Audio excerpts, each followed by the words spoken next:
Hi guys, welcome to my YouTube channel pharma Pathshala. जैसे कि आप सब देख सकते हैं, आज का हमारा टॉपिक रहने वाला इलेक्ट्रोकार्डियोग्राम।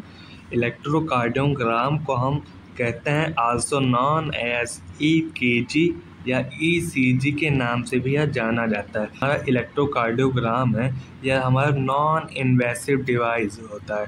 नॉन इन्वेसिव मीन इसे हमारी बॉडी में इम्प्लांट नहीं करना पड़ता है। मेन हमारे बॉडी के अंदर इसे डालना नहीं पड़ता है किसी को। या हमारे बॉडी के स्किन के ऊपर ईजिली से रख मॉनिटर किया जा सकता है।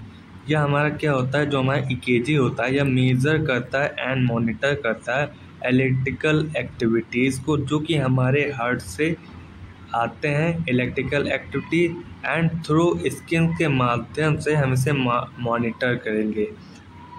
देन जो हमारा इस होता है इलेक्ट्रोकार्डियोग्राम, वह प्रोड्यूस करता है distinctive wavelength in response to electrical changes taking place within the heart. इसमें क्या होगा, जो हमारे हार्ट होते हैं वो डिफरेंट प्रकार के वेव को जनरेट करते रहते हैं, जो कि हमारे ईकेजी जो हमारे इक्विपमेंट होंगे उसमें आसानी से मॉनिटर हो जाएंगे।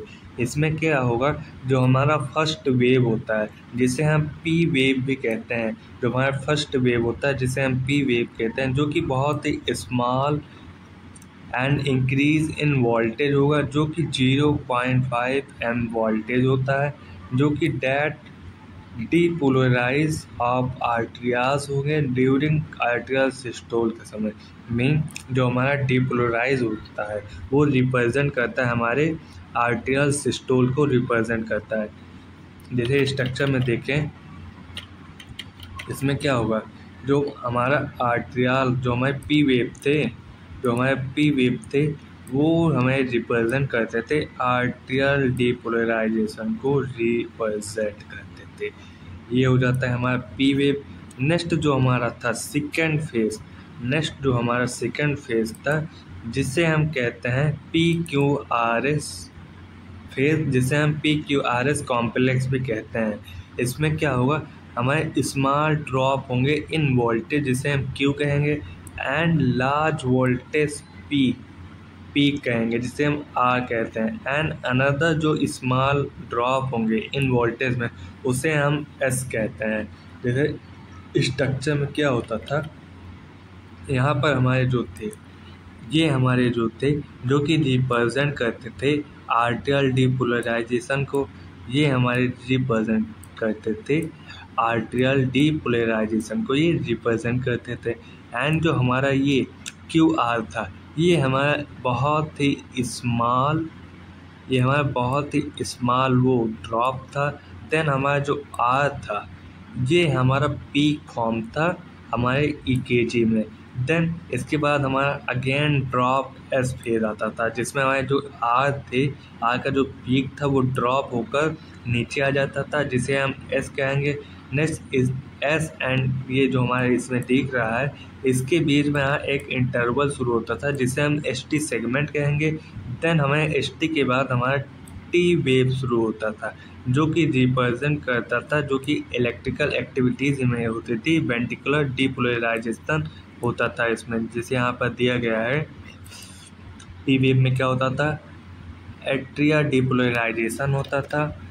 एंड जो हमारे क्यू आर एस कॉम्प्लेक्स थे, इसमें हमारा वेंट्रिकुलर डीपोलराइजेशन होता था। एंड जो हमारे टी वेव होते थे, इसमें हमारा वेंट्रिकुलर रीपोलराइजेशन होता था। नेक्स्ट हम देखेंगे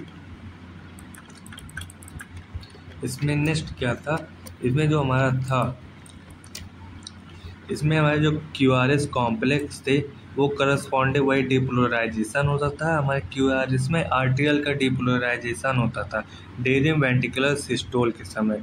एंड जो हमारा फाइनल पार्ट था ईकेजी, जो कि हमारा ईसीजी होगा, वो हमारे टी वेव होते थे। जब लास्ट पार्ट हमारा टी वेव होता था, जो कि स्मॉल पीक होता था, वह फॉलो करता था हमारे क्यू आर एस कॉम्प्लेक्स को फॉलो करता था हमारा टी वेव।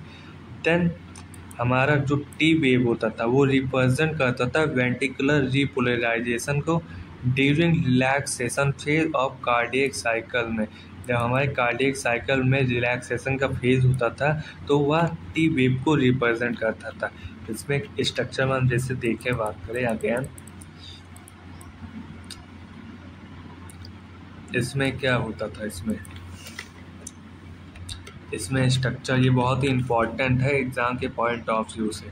इसमें क्या होता था, जो हमारा पी वेव था ये हमारा रिप्रेजेंट करता था, ये हमारा पी वेव जो था ये हमारा रिप्रेजेंट करता था एट्रियल डीपोलराइजेशन को रिप्रेजेंट करता था।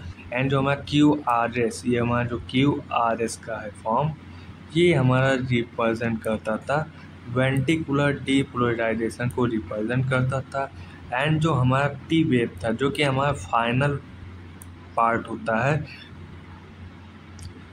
ईसीजी का, इसमें क्या होता था, जो हमारे टी वेव होते थे यही बहुत ही स्मॉल हमारा पी फॉर्म होता था, जिसे हम वेंटिकुलर रीपोलराइजेशन इस फेज में होता था। नेक्स्ट हम देखेंगे जो कि इलेक्ट्रिकल किस प्रकार से होते थे हमारे इसमें, ये बहुत ही इम्पोर्टेंट है ये भी चार्ट। इसमें क्या होता था, इसे थोड़ा मिटा दें तो इसमें क्या होगा, जब हमारे एसोसिएट पैटर्न क्या होंगे, हमारे पी वेव हमारे यहाँ से, जिसे इमेज में दिया गया है फॉलोइंग में, यहाँ पर पी वेव जो था हमारे, इसमें क्या होता है, इलेक्ट्रिकल एक्टिविटी में हमारे जो आर्टेरियल थे वो डीपोलराइजेशन होते थे। एंड जो हमारा पी आर था सेगमेंट, जो कि सेगमेंट मीन जो हमारे P wave and Q R S phase के बीच में हमारा पी आर सेगमेंट फॉर्म होता था, जिसे हम पी आर सेगमेंट कहते थे। इसमें क्या होता है, जो हमारे ए बी नोड होते थे वो डिले के समय ही हमारा ये फॉर्म होता था पी आर सेगमेंट। नेक्स्ट जो हमारा Q R S complex form होता था वो रिप्रेजेंट करता था हमारे इलेक्ट्रिकल एक्टिविटीज़ को, जो कि होता था वेंटिकुलर डीपोलराइजेशन में। एंड जो हमारा टी वेव था जो कि स्मॉल पी होता था, वो रिप्रेजेंट करते थे जो कि इलेक्ट्रिकल एक्टिविटी होते थे उनकी वेंटिकुलर डीपोलराइजेशन। देन हमारा एकदम लास्ट पेज आता था जो कि एकदम प्लेन लाइनर होता था, जो कि आइसो इलेक्ट्रिक लाइन होता था, जो कि जिसका जो इलेक्ट्रिकल एक्टिविटी, इसमें किसी प्रकार की इलेक्ट्रिकल एक्टिविटीज़ नहीं होती थी। सो ये हमारा आज का होता है ईसीजी का ऑल ऑफ डिस्कस। तो आज का लेक्चर हमारा यहीं पर समाप्त होता है। अगर आपको अच्छी लगी हो वीडियो तो please like and subscribe to my YouTube channel. Next video में हम बात करेंगे हार्ट के डिसऑर्डर के बारे में। तो thanks for watching, please like and subscribe to my YouTube channel. Thanks for watching.